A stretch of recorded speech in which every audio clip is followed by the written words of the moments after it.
నీకు అనంత కోటి పుణ్యం లభిస్తుంది. పేరు సుబ్రహ్మణ్యం, వయస్సు 80 సంవత్సరాలు, ఊరు వీరానందల్. శ్రీ పూండి స్వామి గొప్ప మహాత్ములు.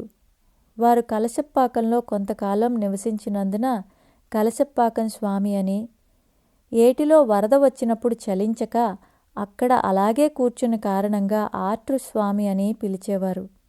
చివరిగా పూండిలో అరుగు మీద కూర్చున్న తర్వాత శ్రీ పూండి స్వామి అని పిలవనారంభించారు. శ్రీ స్వామి విల్వారణ్లో సంచరిస్తున్నప్పుడు వారిని ప్రథమంగా దర్శించాను. ప్రాయంభట్టులో ఒక రైతుకు సంబంధించిన పంపు షెడ్డు ఒకటి ఉండేది.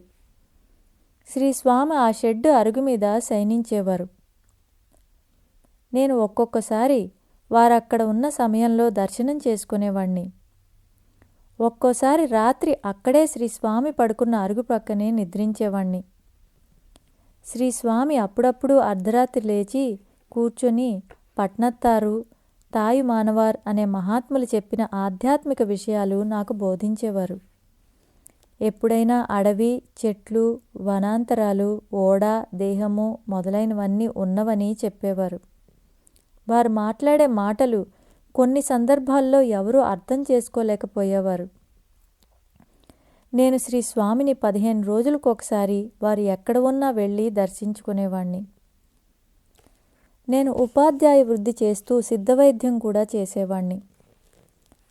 శ్రీ స్వామి కృప వలన నేను సిద్ధవైద్యంలో ఎన్నో వ్యాధులకు మందులు కనుగొన్నాను. శస్త్రచికిత్స లేకుండానే గుండెలోని రంధ్రాన్ని నయం చేయడానికి, గుండెలోని అడ్డును తొలగించడానికి, సంతానలేమికి ఇంకా అనేక వ్యాధులకు చక్కటి ఔషధాలు కనుగొన్నాను. నేను ఒకరోజు శ్రీస్వామికి ఆయన కాలిలో గల పుండుకు మందు ఇచ్చాను. ఒకసారి మాత్రం మందు పుచ్చుకొని, ఇప్పుడు మీరిచ్చారు, రేపెవరిస్తారు అంటూ వద్దని సున్నితంగా చెప్పి మందు మళ్ళీ వేసుకొనే లేదు.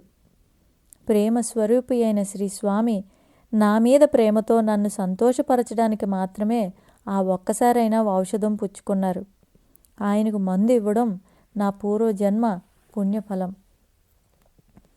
నేను ప్రతిరోజు తెల్లవారుజామున 3 గంటలకు నిద్రలేచి యోగము, సాధన, వైద్య పరిశోధనలు చేస్తాను. వాటికి సంబంధించి నేను ఎలా నడుచుకోవాలో చెప్పమని శ్రీ స్వామిని ప్రార్థించాను. వారు రామలింగస్వామిని విడువకు, దానివల్ల నీకన్నీ బోధపడతాయి అని ఆశీర్వదించారు. ఒక మండు వేసవిలో శ్రీ పూండి స్వామి దర్శనార్థం బయలుదేరాను. చేతిలో డబ్బులు లేకపోవడంతో నడిచి వస్తూ మధ్య త్రోవలో స్నానం చేసి తడిబట్టలతో అలాగే శ్రీ స్వామిని దర్శించాను.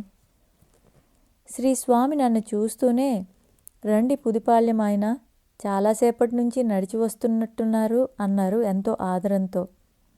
నేను అవునని పలికి శ్రీ స్వామి కోసమని తెచ్చిన వాంపూసను వారికి సమర్పించుకొని వారి పాదాలకు నమస్కరించుకున్నాను.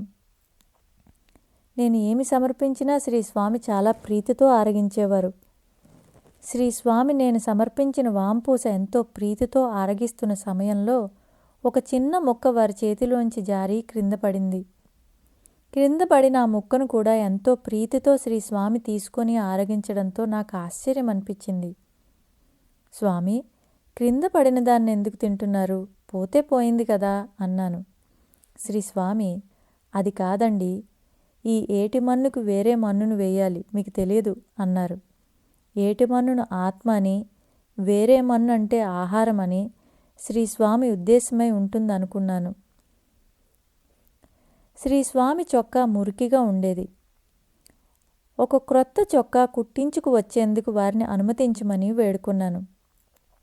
శ్రీస్వామి సమ్మతించడంతో దర్జీ పని చేస్తున్న సుబ్రహ్మణ్య స్వామి దగ్గరికి వెళ్ళి శ్రీస్వామికి ఒక క్రొత్త చొక్కా కుట్టించి తీసుకువచ్చి వారికి సమర్పించాను.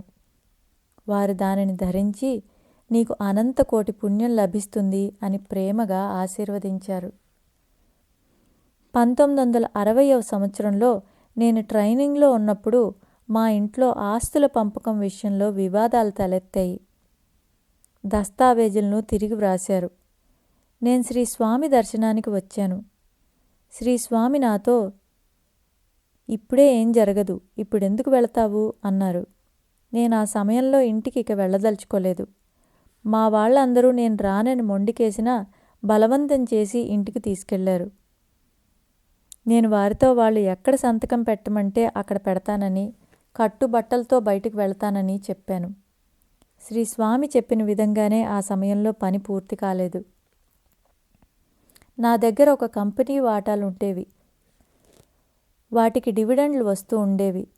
కొన్నాళ్లకు డివిడెండ్ రాకపోవడంతో వాటాలను అమ్మివేయాలని నిర్ణయించుకొని శ్రీ స్వామి దర్శనార్థం నేను, నా భార్య వెళ్ళాం.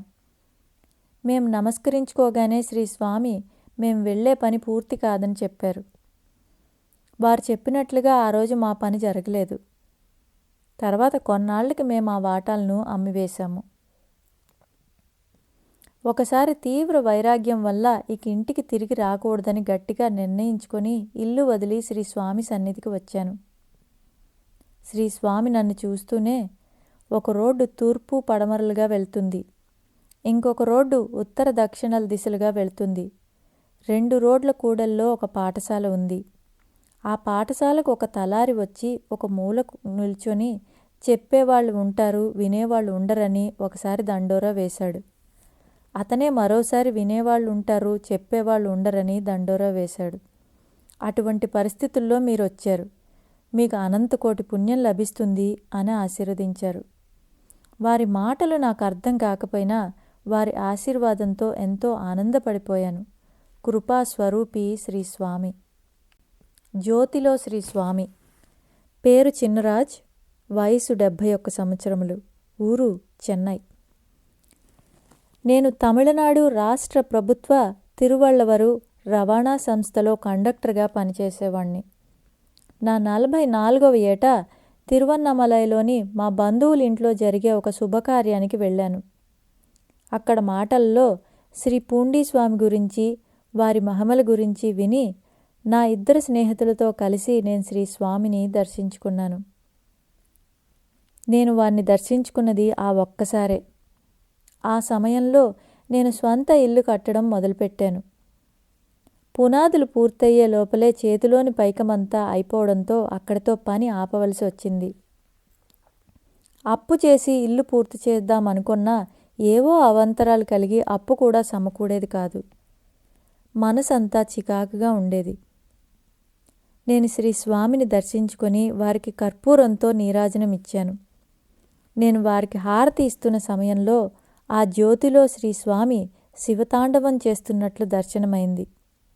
అంతేకాదు, తర్వాత వారు నాకు మంచి జరుగుతుంది అని చెప్పి ఆశీస్సులిచ్చి నా వైపు చూశారు. ఆ చూపుని నేనెలా వర్ణించగలను? ఆ చూపులో ఎంతటి మాధుర్యం ఉంది!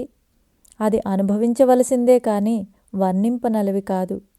అది నాకొక మరపురాని మధురానుభూతి. జ్యోతిలో దర్శనమిచ్చిన శ్రీ స్వామి రూపం ఇప్పటికీ కూడా నా కళ్ళకు కట్టినట్లే ఉంటుంది. నేను శ్రీ స్వామి దర్శనం చేసుకొని ఇంటికి వెళ్ళిన 2 నెలలకే పరిస్థితులన్నీ సానుకూలపడి ఇంటి పని త్వరగా పూర్తి చేయగలిగాను. ఇదంతా శ్రీ స్వామి కృపా విశేషం కాక మరేమై ఉంటుంది? శ్రీ స్వామి మహాసమాధి చెందిన తరువాత తరచుగా వారి సమాధిని దర్శించుకుంటున్నాను.